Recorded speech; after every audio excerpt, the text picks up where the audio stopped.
l'essentiel de ces leçons.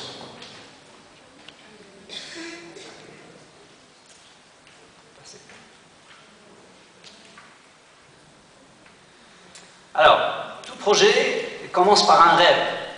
Et pour faire le lien avec ce qui a été dit tout à l'heure, ce projet, on a voulu qu'il sorte justement du cadre, qu'il soit out of the box. Et toutes les particularités que nous avons présentées sur le plan technologique de ce projet étaient purement en dehors du cadre habituel que connaissaient les gens dans des expériences dans des écoles d'ingénieurs.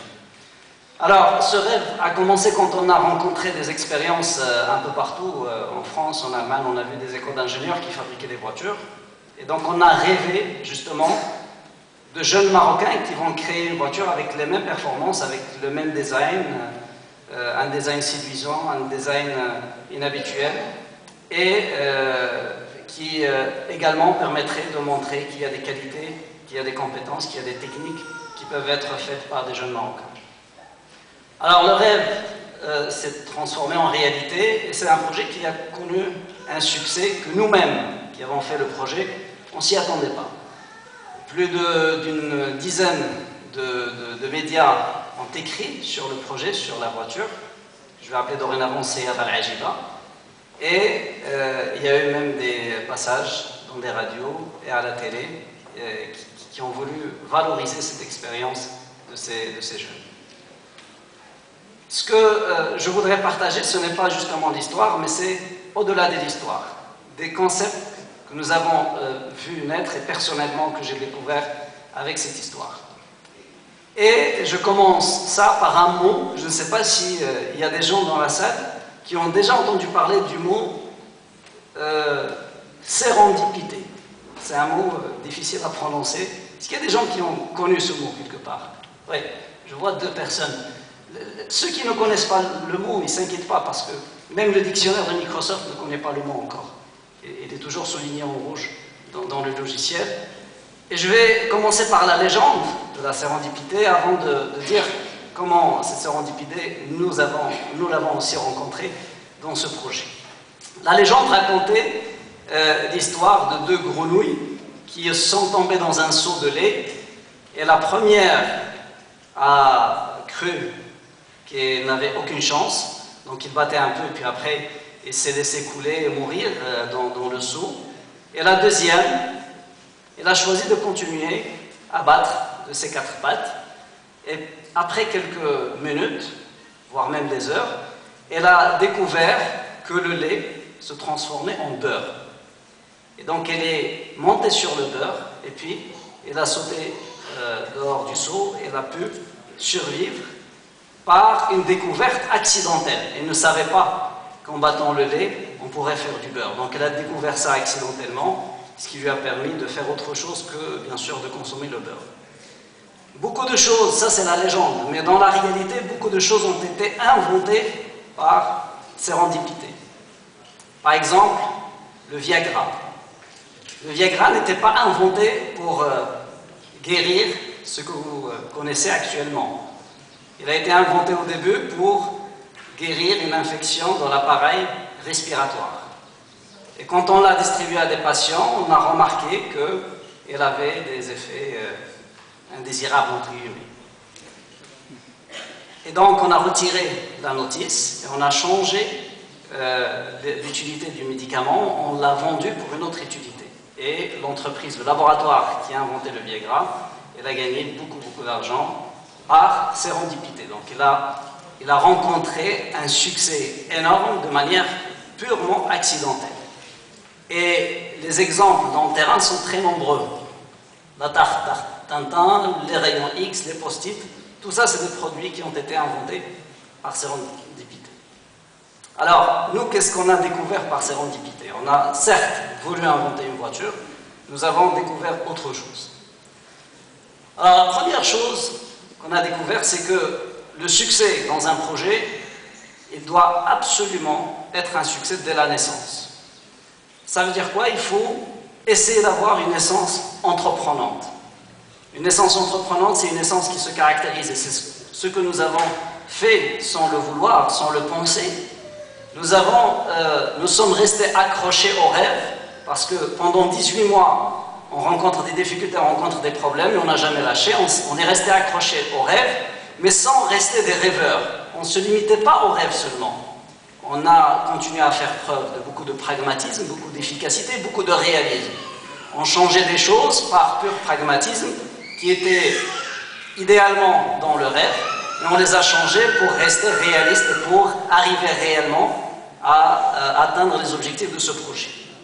Deuxièmement, parmi les choses qu'on a faites sans s'en rendre compte, c'est qu'on avait pris beaucoup de risques. Les risques étaient financiers, étaient humains, parce que la manipulation de certains engins présentait un certain danger. Et tous ces risques-là, on les a pris, mais on s'est rendu compte qu'il y avait quand même une vision qui nous a permis de dépasser, de contourner des difficultés, de contourner des risques. Et donc les risques n'étaient pas des freins, n'étaient pas des facteurs de blocage, n'ont jamais arrêté l'avancement de notre projet. Et finalement, pour toute naissance entreprenante, il faut une philosophie au départ. Et notre philosophie, quand on voit le projet avec le recul, avec le temps, on se dit c'est quoi notre philosophie, c'était quoi notre philosophie?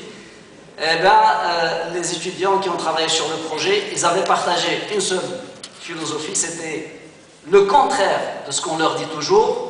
Il faut apprendre pour faire. Eux, ils ont fait pour apprendre. Et c'était ça leur philosophie. Donc, ils se lançaient dans des choses dont ils n'avaient aucune connaissance, mais ils se disaient, voilà, on va le faire justement pour apprendre. Et c'est une philosophie qui leur a réussi, qui leur a beaucoup aidé dans ce projet. Deuxième grande leçon, la réussite dépend beaucoup des choix des hommes avec un grand H, donc les hommes et les femmes. Le choix des hommes et des femmes, il faudra le faire en cassant certains schémas classiques, certaines idées préfabriquées, certains préjugés. Parmi les préjugés que nous avons cassés, c'est la génération Y et toutes les idées préfabriquées, préformatées autour de cette génération. Beaucoup de gens pensent que la génération Y, c'est des jeunes qui s'habillent bizarrement, qui ont des coupes de cheveux bizarres, qui écoutent de la musique bizarre, qui sont paresseux, qui ne sont bons à rien. Eh bien, permettez-moi de vous dire, il y a beaucoup de fausses idées dans ces stéréotypes, parce que dans la génération Y, il y a beaucoup de gens talentueux, il y a beaucoup de gens travailleurs, il y a beaucoup de gens qui sont prêts à sacrifier des choses très importantes pour faire des rêves qui sont intéressants. Donc il faut d'abord casser certaines idées par rapport à ça. Parmi les idées qu'on a cassées également, c'est dans un projet qu'on mettrait dans une école d'ingénieurs, la tendance serait d'aller choisir les meilleurs de la classe. C'est ce que nous n'avons pas fait dans ce projet. On a ouvert un appel aux étudiants, ce sont les étudiants les plus passionnés, les gens qui étaient prêts à sacrifier leur temps, à travailler sur des choses qui ne sont pas forcément très agréables, très confortables, très à l'aise.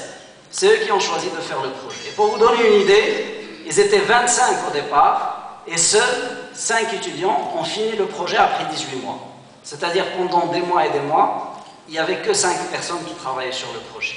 Ce qui n'était pas facile. Ces 5 personnes, ils ont fait souvent des nuits blanches dans des ateliers, ils se sont déplacés dans des endroits un peu partout pour pouvoir trouver des pièces, pour pouvoir trouver de l'aide. Et finalement, notre choix n'était pas mauvais. Et troisième idée, c'est le choix des grands spécialistes. Quand on choisit des grands spécialistes dans certains projets, on a l'impression qu'on a une assurance de succès parce qu'on est entouré des meilleurs. Eh bien, il y a un proverbe marocain qui dit « Et donc, des fois, faire appel qu'aux grands spécialistes, on risque de rentrer dans des débats interminables et manquer d'efficacité. Beaucoup de personnes risquent de ne pas partager cet avis, mais c'est ce que nous avons vécu, c'est ce qui nous a réussi en tout cas comme choix dans ce projet. Troisièmement, les échecs. Dans chaque projet, les échecs sont nombreux. On les vit tout le temps et on risque de se faire bloquer par la répétition, par la fréquence des échecs qu'on rencontre. Je peux vous dire que dans ce projet, on a rencontré des échecs tous les jours, toutes les semaines, tous les mois. Des difficultés qui se montraient insurmontables. Mais avec le temps, nous avons réussi à les dépasser. Et ce que